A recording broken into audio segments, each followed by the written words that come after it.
People, please be careful who you take your car to have it worked on. Make sure it's a reputable dealer or a mechanic shop that you trust, or if you take it to someone you know, make sure they're not gonna, half-ass nothing.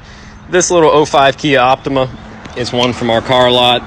It went out for sale. It was sold. The individual bought it. They took it and had some brakes put on it during the time that they have owned it and been paying for it. The place that worked on it lost these caliper bracket bolts that you see here when they were doing the brake job. So they found some random bolts that were the same thread, but one, they weren't hardened, and two, they were too long. So they used these oversized nuts right here as a spacer in between the bolt and the caliper bracket to take up the slack in the bolt. Well, that's not going to work, and so what happened was they started to back out. There was no Loctite or anything on them either. The bolt, after it backed out, allowed the caliper to come forward and hit the inside of the wheel, gouging the wheel. I mean, there's chunks of aluminum sticking out. I just broke a piece off all the way around the wheel. And so it chewed the wheel up. This caused the wheel to lock up. It kept binding the wheel up. They didn't have this hose in the bracket where it goes, and so it started to rub not only a hole in the brake line, but in the CV axle boot, and began slinging grease all over the inside of the wheel well and all over the inside of the rim. So I had some spare parts.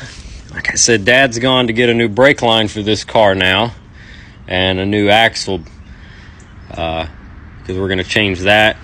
And like I said, I found the correct caliper bolts, so they're in there. But yeah, all this could have been avoided. Now they had to pay a tow, a shop fee, and of course, our labor to make it right. But there are still people out there that will half-ass stuff if you're not watching them. So just make sure you take your car somewhere decent. All this could have been avoided. They could have went to Kia and bought the new bolts for about $10 a piece. And that sounds a little expensive, but the rollback charge alone was $60 to get it here.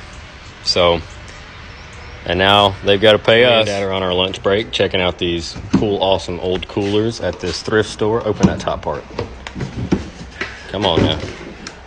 It's a 2-part cooler. How neat is that? But even cooler is this mid-century looking Hot Point stove. This is I think like the 36-inch range is what they call this. It has an extra storage on the side, flat cooking area, of course the big stove. Look how nice this thing is on the inside. Like, did they ever even cook in it? Okay, I'm not good at reading the codes, but it looks like it's a 1980, I think. Y'all can correct me in the comments. But check this thing out. It's perfect. It's a little dirty on the side, but still got a cord on it. This would be fantastic in my mid-century kitchen.